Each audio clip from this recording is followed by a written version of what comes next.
Thank God the New Jersey scene is still thriving in the pop punk genre. I have Northvale with me here today, and we're about to listen to their most recent single, You Up, featuring Hit the Lights. Feels like I'm drowning in empty space. You got me right where you want me. You always meet me and you always make me always say I have to do. To me up when I'm missing you. You always leave me feeling low.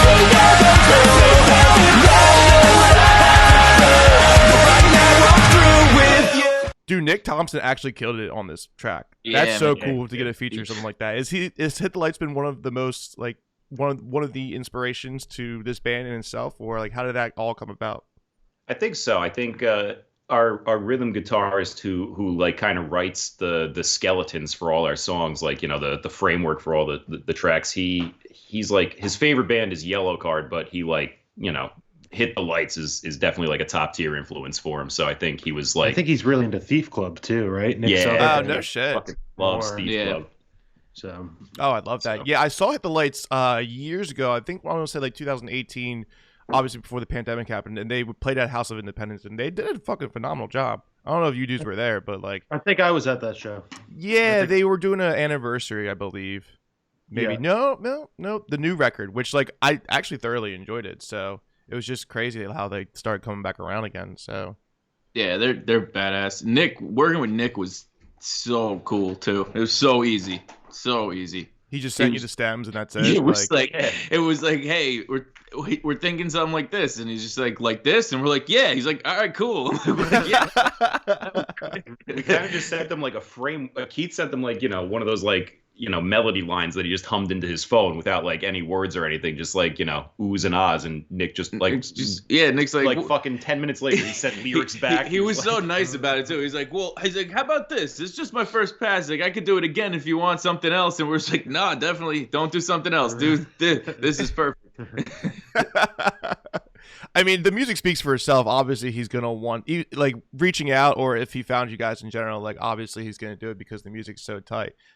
Being that the band is not that old, and the chemistry is phenomenal with the singles that you have released and the EP as well. The things we used to be. So, how did the members, all of you guys, come about with meeting each other and getting this project started? Well, I think it started. I was in another band, like it's like a straight punk band before this. That ended in 2015, and It didn't start in 2015. oh, okay. When did it end? 2019. 2019. And we Time is a blur. Just a figment of imagination. so Mike actually played a couple shows on guitar with that band. We had gone to like grade school together and then lost touch, and we reconnected over that. And after we played a few shows together, I knew that band was kind of going to go down, and I was just after Mike, like, hey, let's start something. And he didn't want to, but I don't know what changed your mind. And then we did start something, and it took us a little while. We met our rhythm guitarist Chris through a friend of a friend. He came on board, and Kevin I met at Starland. Actually, we were the VFW across the street. We were drinking beers. I don't know what I was yelling. Probably just like, you know, talking nonsense. I heard that they were going to buy their friend a bass and teach him how to play bass since they needed a bassist. So I made sure that I followed the band. Good on you, Kevin. You're like one of the most approachable people I've ever met, too. You're like, George. I was like, holy shit, dude. It's only been like 3 years since I've seen your face. Like, Right? Just out of nowhere, parked right next to you for that show. that was glorious. Dude, parking in Asbury Park is brutal. Like, I fucking tried so hard. I did, I think, like 4 or 5 laps before I found something. So, Yo, I fucking I went to go like pay for parking on that like Park Mobile app. yeah, And yeah. I put in his fiance's license plate one fucking number wrong. Like, They gave I us put a in 8 ticket. instead of a 9. They gave him a ticket. Damn. Motherfuckers. So See? bummed out. I was like, I'm sorry, dude. We just sent them the receipt and they got rid of the ticket, so we're good there. Okay, good. At least they knew. At least they knew you know, we're trying to pay to park and such. Yeah, and it looks like you've played House of Independence too. So, what was that show like? How was that experience? Because, you know, this is after. I mean, we're still going through the COVID situation, but how did it feel to play that show? coming back after this pandemic? That was actually our first show. Our first like live electric show, I because love that, dude. It's awesome. we kind of started this band like right before quarantine. Yeah. Like It was crazy. we were writing the singles for the EP, and we dropped the first one like 2 weeks before quarantine hit. And then, so we had like one song out, and then it was like, okay, everybody go into lockdown. And so yeah, it was kind of weird trying to navigate that. Everyone's been in bands before, but we just started a band. We just put a single out, and now it's like, can't leave your house. We're like, shit.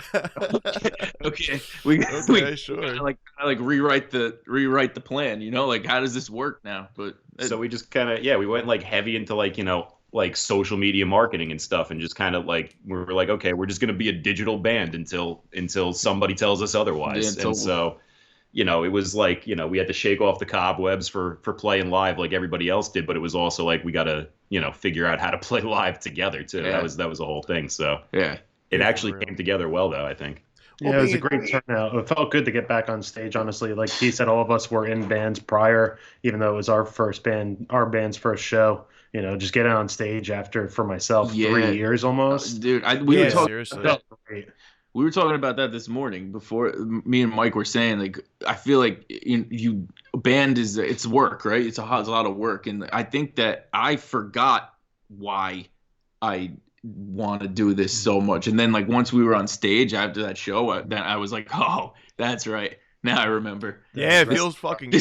This is awesome. The adrenaline rush is almost like a drug, Yeah. Oh, dude. It's therapeutic in ways too. Like, this is why I love it. Like, I can't imagine myself not playing shows like ever. Like, I think I'll be fucking 90 years old, like disintegrating from my fucking body. Dude, and still trying to hit. You see guys like that, man. They won't want to stop. You can't. How could you stop? This is what you love, Yeah, seriously. And like Mike, you were saying, like, being a digital band is honestly not a bad thing, because like this is how the industry is evolving, and I've experienced it. I'm 30 years old. I've been in it since I was 13 years old.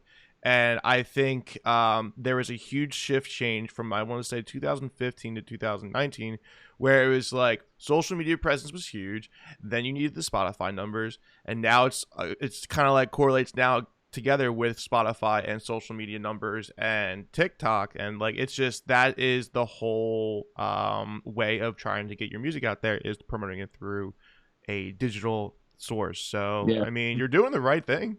Like, so it's just, it's gonna take time to see like what comes next, considering it's like, what, 2 years old, this band? Yeah, come on, right. man. I love new. that. So inspiration wise for like musicians in general, like who do you guys one by one usually listen to on a daily rotation, or who you grew up with that inspired you to do music and such? For sure. So I think the thing that's kind of cool about our band is like, we all like different shit. And like I said, the guy who kind of writes the bones for all the songs, Chris, he's like a big, like 2005 to 2010 pop punk guy. Like, he loves like Mayday and Yellow Card and shit like that. Me and Aaron, though, our drummer Aaron, we came from like the post-hardcore world. Like, we were like playing shit like Seosin and Circus Survive and stuff like that. So like, that's what, we grew up writing. And so that stuff. When you mash that together, you kind of get our sound, I think. And I mean, I've always been into Chili Peppers, Green Day, Blink-182, that stuff. Nothing that has to do with the music. No, nothing at all. But I don't know, Kev, where you come from? I guess my definition would definitely be just Warped Tour.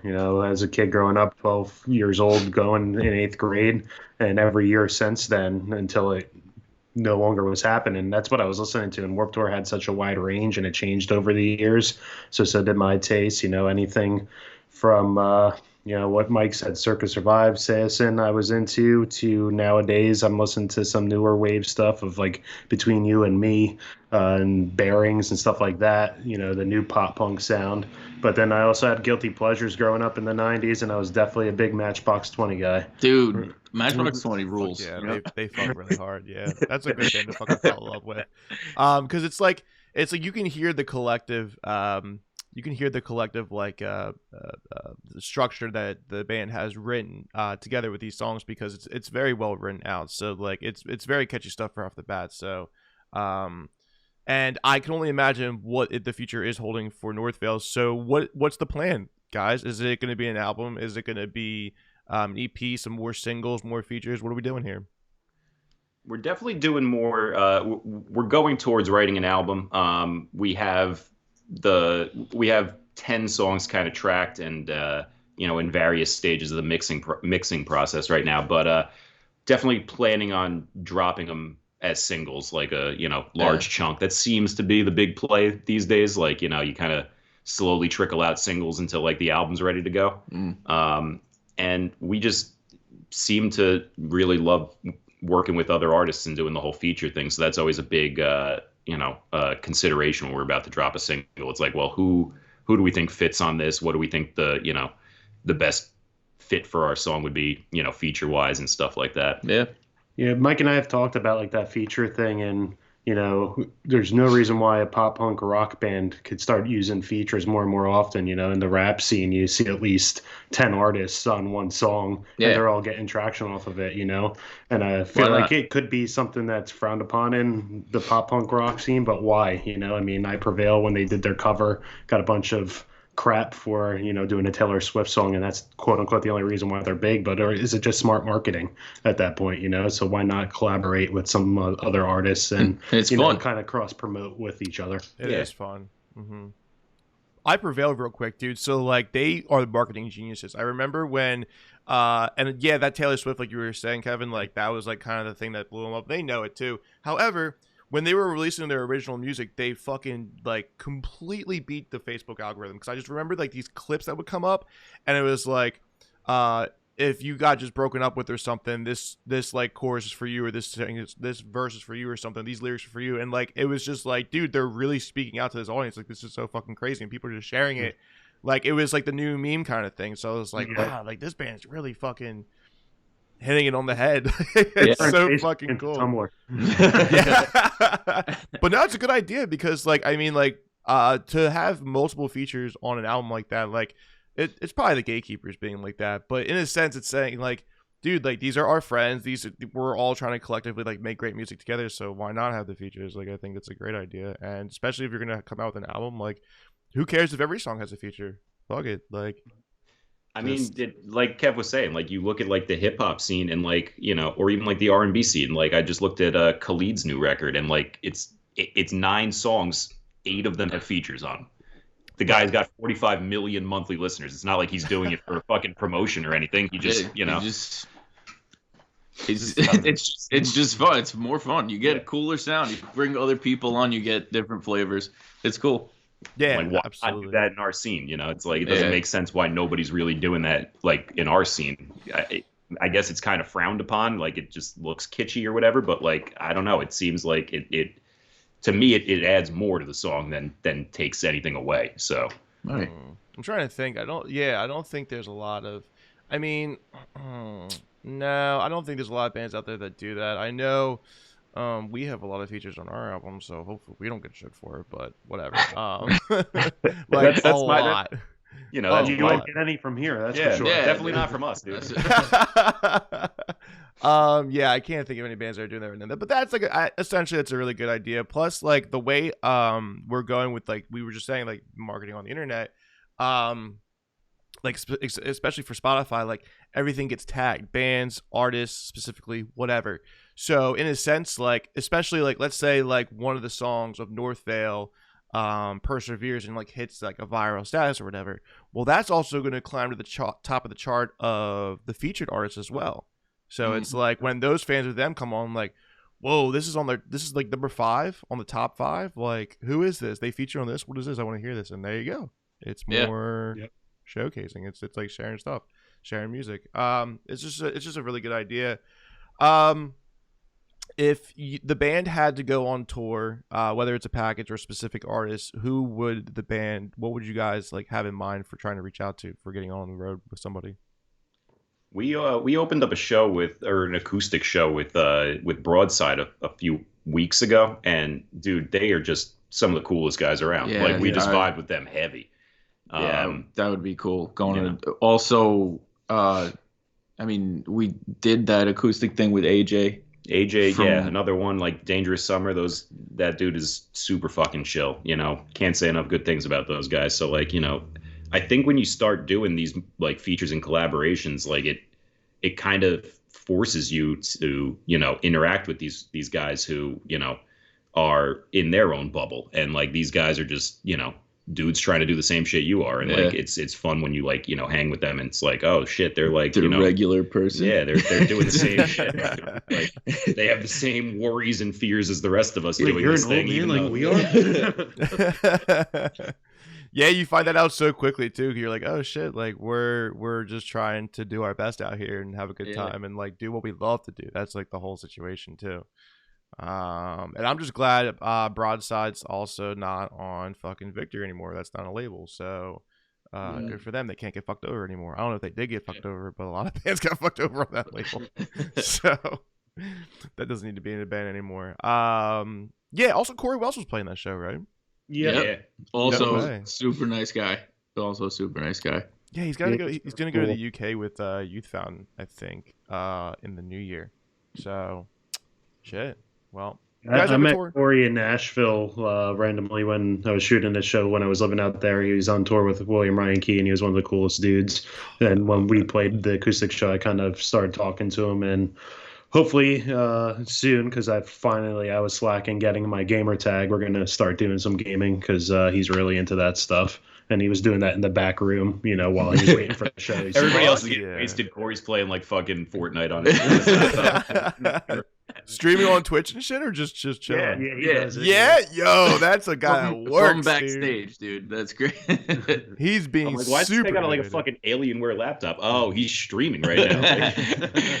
Just can't stop. He's got a full day's work ahead of him. That's incredible. I give him props to that for sure. Like, I never would expect someone to be streaming while they're on tour at the same time. Like, now I gotta step up my game. Now I gotta start streaming while I'm doing interviews. I should be doing two things. I should be playing video games while I'm talking to you guys. Like, I don't know why you're not like fucking doing Stardew Valley right now. Maybe that could be a whole element of the podcast. Like, everyone has to play. Like, you all have to be playing while you talk. Keith just said my idea for the stream I'm starting next year. Dude. I haven't put it out there. Play video games with artists and interviewing them while doing it. That's a great idea. We do drinking segments on this podcast, and I was fucking with Rory from Dayseeker because he said, do we have to like chug these? I was like, no, dude, absolutely not. And then like he kind of explained to me like when I fucked with him, and he's like, I thought this was gonna be like hot ones where you just get your fucking guests just super fucked up. I was like, to be honest, dude, that's not a bad idea. So shotgunning IPAs and just fucking yakking all over the place. Don't know what you're saying. Right, we're going on tour. Somebody's there, like, somebody order fucking pizza. You have to start doing subtitles on the bottom. And all of a sudden, everybody turned into Don Vito, dude. Nobody knows what the fuck I'm saying. Who ordered the pizza? Yeah, dude. I'm 3 for 3 getting drunk on those segments. I gotta chill the fuck out. It's not. It's hard to not get drunk. So yeah. So essentially, like, the world is yours for the taking. Do you have a producer in mind? Like, how are you gonna go about recording these new songs? Because I know there's like always a good amount of bands in this industry that want to find that producer that becomes like another member of the band in itself. Like, that's not everybody's case, but I know like a lot of people that I've talked to, that's what they want to do. So what does Northvale want to do with going to studio and recording? Is it going to be the person who did the single for You Up? Like, is that going to be something that you're going to be considering in the future? Yeah, so we work with this guy Kev Krug, who's out of what town does he live in? He's like way out in like West Jersey, and Mount Olive. And he's definitely filling that role of like sixth kind of band member thing. But we like to go to a bunch of like external guys and get their opinion and songwriting. Like for Good Intentions and 2 other songs that are going to be on this record, we actually spent a week with Ace Enders and Nick Bruzzese, from Man Overboard in early November to write those songs with them. And, they kind of tore them down and, put them back together and, put their stamp on some of that shit. I hear a lot of good things about him. I just FaceTime my old producer for our older album the other day. He's out in California, and he said that he's having a lot of fucking really good bands coming through his studio. We almost considered going to him too. We didn't hit him up. We went to a friend, like a close friend of ours, but he's really producing some really good music out there. Like, he's starting to really fucking shine. He's like him and Will Yip are also apparently like collectively like working together and stuff with some other projects. And if nobody's familiar with Will Yip, he's produced bands like Circa, basically. Like, he is like solely responsible for Circa Survive, which I do consider him a member of that band. So. That's cool. So that's great. I mean, it has so how many times did you go to the studio for singles or an EP? How many times have you went to them? I mean, for the way we were tracking and stuff because of quarantine is, you know, like a lot of us, like me and Chris, our other guitarist, are both, you know, Chris is a hobbyist audio engineer. I do it professionally. And so we have like setups. And so we just kind of like fly parts around, and we just really book studio time mainly for vocals and drums. You know, Keith can talk more about doing vocal sessions and shit, but like for the most part, like instrumentation wise, we're doing that shit on our own and then flying it to the producer and being like, okay, what do you think, kind of thing. Yeah. With drums, for drums, we usually book out Nada recording studio in Montgomery, New York. Yeah, so we'll stay there for like 3 nights or something, and we'll track like a lot of drums, right? We put down Aaron through some torture. Just Aaron. It's no fun for him. It's fun for everybody. The rest of us like, hanging out, drinking beers on the couch while Aaron's just like sweating in workout gear, you know. But and then vocals, I generally do most of them at this guy Kev's spot in Mount Olive, because it's vocals. I don't know. I guess I don't really mind if there's a ton of people around, but it always seems like we get better work done when it's just me and the producer. You know, like you're isolating and collaborating on like what you're doing for like your octaves and all that stuff, and layering your vocals and such. Like, you can concentrate, I'm sure. Yeah, it's just easier, you know, like so if someone has an idea, it'll be like, what about this? We could sit there, we could like try stuff out on the piano real quick, try to make sure things work, harmonies and background oohs and ahs, and we get more done. Even with Ace, he fucking kicked me and Chris out of That's the room. True, yeah. With Ace, it was just me and Ace too. He's like, everybody get the hell out of here. That was it. That was it. I love that. Ace is funny. Like, I would do a take and he'd be like, "You happy with that?" And I'd be like, "What? Are you happy? Are you happy with it? You're the professional." Like, I didn't know what to say. I was like, should I be? Do I suck? I don't know. No, you definitely don't suck when you're getting like tens of thousands of listens on Spotify per song. So like, I think you're okay, Kev. Appreciate it. I think you're okay, Keith. What's it called? So, so how do you usually go about your vocals? Like, do you let the music write itself out first instrumentally, and then you start putting it into the music? You know, it's you're big mad about this. Before I started working with Northvale, I used to just have songs like in my head, like fully written out, words, lyrics, and everything, and I would bring that to my older band, and they would kind of put music to that and build the song around my idea. Now, Chris, at the rate Chris makes skeletons or shells for songs, like, it doesn't make any sense to try to compete with him. Why? They're good. He's good at it. Just let him go. So now it's more. We send Keith things. That I are get like demos. Fully fleshed I'll out. get demos, all these demos, and I'll sit there and I'll think about it. Sometimes, every once in a while, I'll get one. I'll be like, okay, really connecting with this one, and then just I can write right through it. But sometimes I sit on it for a while. Like, You Up. You sat on that for months. I love that song now, but that song took me forever. I think I wrote the verses like 6 times. No shit.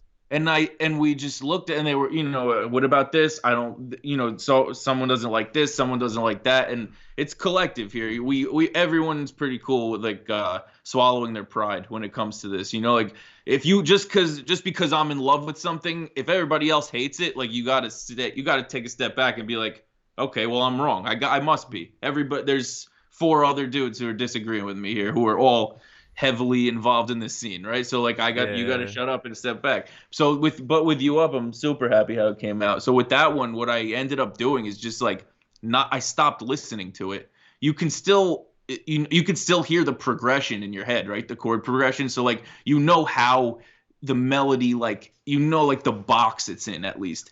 So by stepping away from it, I kind of just let my head make its own melody up randomly. I'll be driving in a car. I'll be like, this is a cool melody. And then like I'll take that and be like, could I smack that on top of this song? And then I think that's how we landed on what we landed on for that. Right? I think that chorus I wrote in the car on my way to hang out with Aaron and Mike. I'm just driving in silence, no radio. And it's like, I'm like, oh, this is gonna be good. Dude, I mean, like that's extremely healthy for a band. That's what people should take into consideration who are want to get into this industry, that are listening or watching. Is constructive criticism is definitely key, because it's not like nobody's trying to hurt anybody's feelings. It's like this might not flow with the song. Like this might like I might listen to like let's just per se like my band example. Like I'm listening to a minute and a half of the song, and then like all of a sudden it's like, oh, I don't even want to listen to this next part because I don't feel like this fits. Like in a sense, like it's just that it's like, oh, now I just lost momentum. Here's that wall. Now I got to move on from it. But that's extremely healthy to have that kind of communication, because who knows, dude? Like everybody hears something different, and that's probably gonna benefit you in the long run. Yeah, You can do that. One of the biggest things I heard in my time in different bands, I did a co-write with one of my old bands with Shane Henderson of Valencia, and we were sitting there writing lyrics, and he said, all right, that's a great line, but how else can you say it? And that across the board, not just with lyrics, with the music itself too. Like how it sounds, like Keith's point, like he might love it, it might sound great, but it also could come out another way and could be even better, so don't settle on the first thing that you're putting, in there. Actually look it over and see if there is something better. Yeah, seriously, and that's like extremely healthy. And I love Valencia, by the way, but man, like that was Who everybody says we sound like. Yeah, Every single we fucking get that person says comparison we a lot. sound like Valencia. That's a good comparison. I don't disagree with that at all. I at this point I'm like, I don't care what you think our genre is or what we sound like. If you like us, that's great. That's all I care about at this point. It's like, if you like our music, dude, I'm so about that. That's a good way to be. Yeah. Yeah, because there are some bands that are trying to like break the like perfect example is the Home Team. I called them pop punk, but they're leading away from it. But you can see them evolving like in front of our eyes, like with this recent album they released, Slow Bloom, and it's just they're turning into a more alternative band, and like that's totally cool. But I told him, I was like, I won't call you pop punk anymore. But I'm saying like, I don't think like if like some band calls us post hardcore, I'll be like, okay, cool. Or well, I mean, if a band called me metalcore, I'd be like, I don't know what you're talking about, because there's no fucking screaming in this. So whatever, dude. If that makes you happy and it buys a ticket and buys some merch, so be it. Album's definitely in the works, such and such. Touring is definitely an option for sure. What's the goals and ambitions for Northvale? Because I know there have been talks in the music industry that record labels are becoming somewhat irrelevant now, and it's more so going to distribution deals and such. But it just depends on the contract and this and that and such. Does this band have when you first got together and you started writing, and now we're here and you're playing shows and getting ideas for the next album and such, like does that ever cross your mind that you might possibly start reaching out to obviously booking agencies, but labels in general that you would thoroughly want to work with? Like how does that discussion go between the entire crew? Yeah, I mean, for us, I think, we've had a couple labels, like smaller labels, reach out to us, and it's always been like, what are you going to do for us that we can't do on our own, kind of thing. And like this one label, I'm not going to name any names, but they wanted us to like do 120 touring days a year. That was like one of their stipulations. And we were kind of like, well, okay, with who and why? And, so like, if it's not, if you're, I guess if if we're going to work with a label, it's got to match kind of like the vision of like what it needs to be in 2022 now. You know, it can't be like you can't have that old model of like, okay, just go grind on the road. Like, you know, exactly. Dude, you're right. That's like such a early 2000s, like late 1990s thing. Like that's not going to help you anymore. Right. No. Exactly. So, And like, you know, nothing against them. Yeah. You know, I agree with you 100%. Like, yeah, like, and then money wise, it's like, you know, a lot of the like smaller labels, they're like, okay, here's $5,000. It's like, well, you know, we're all adults and there's 5 of us in this band. You know, $5,000 isn't going to really, you know, entice me to sign a record contract that gives away all our rights to this shit and like all our control. So, right. you know, so for label wise, it's really got to be like, what can they do that we're not doing on our own kind of thing. You know, we work with PR companies. We're definitely looking into working with some booking agencies, and like that seems to be the better play than doing a traditional record label deal, especially for like indie artists right now.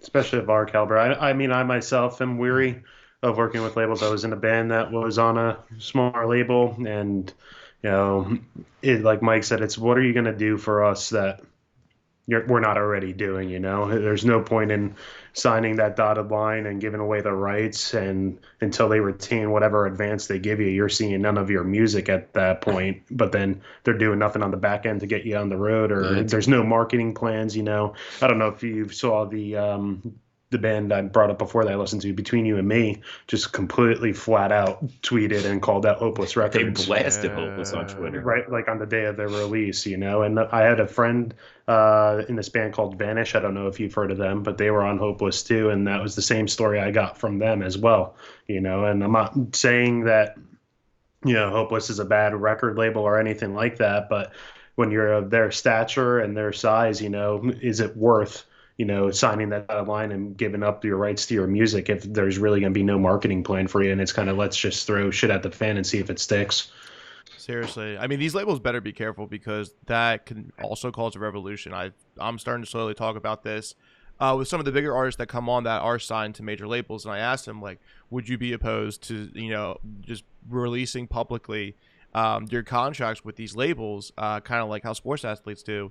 And I've gotten a lot of mixed feelings. Most of it's positive, like, yeah, I don't give a shit. Like, me personally, like, I'm signed to a record label. Like, I don't care. I'll release it. Like, I'm not embarrassed. But then you also have people that said they might be embarrassed with some of their record contracts because it might not be that great. And, I mean, another example, I just found out today, like, Slaughter to Prevail, they're considering suing Sumerian Records. So it's like, I don't know what's going on. Maybe they'll release the contract publicly, but record labels need to take the artists into consideration because they're people. Like, just don't use them as numbers. Like, Jesus, like, we're trying to make a living out here. We're not trying to fucking, you know, we're not trying to like grind our faces into the fucking dirt until, like, you know, we can't pay our bills anymore. I mean, look at Victory Records, dude. That blew up in their face. Like, come on, dude. Like, let's not follow in their footsteps. But yeah, I think that you guys are on the right path for everything. I think Northvale is definitely going to be trending up more and more and more so, and maybe you won't have to do that. Maybe people are going to start reaching out to you. I'm sure, like, if they already have. So the attention is just going to be there because the music's great, and you know, I think there's this is really gonna help thrive the New Jersey scene for pop punk and just in general for what we have over here. And Kevin, Keith, and Mike stopped by. I appreciate all three of you. Hopefully I get to meet the rest of the band in person. I met Mike and Kevin at our show. We came and hung out a little bit and stuff. It was a good time. Kevin, I appreciate you taking pictures of us and stuff. And I'm going to play another clip from You Up, and we're going to make you get addicted to this band. But guys, thank you for coming by. I sincerely appreciate it. This was really cool. You guys are a bunch of cool dudes. I got to catch a show soon. Are you guys playing a show soon so I can catch you? Hopefully we're in talks for a couple things, and we're trying to figure out another one at House of Independence. We'll see, you know, how that goes, and then you know, we're gonna look into, depending on when we're gonna do the album release, setting up a show for that and stuff like that. Yeah, because I used to do my own show promoting and stuff, so I'm definitely looking forward to putting together a show for us at this point. Yeah, you got a timeline ready, dude. You guys are professional. I'm fucking stoked. I'm definitely coming to that show. Kevin, just text me, dude. I'll be like, all right, I'm coming. Like that. Like, I don't care. But here's more of You Up. We're gonna close out, and you're gonna catch these guys on the road pretty soon.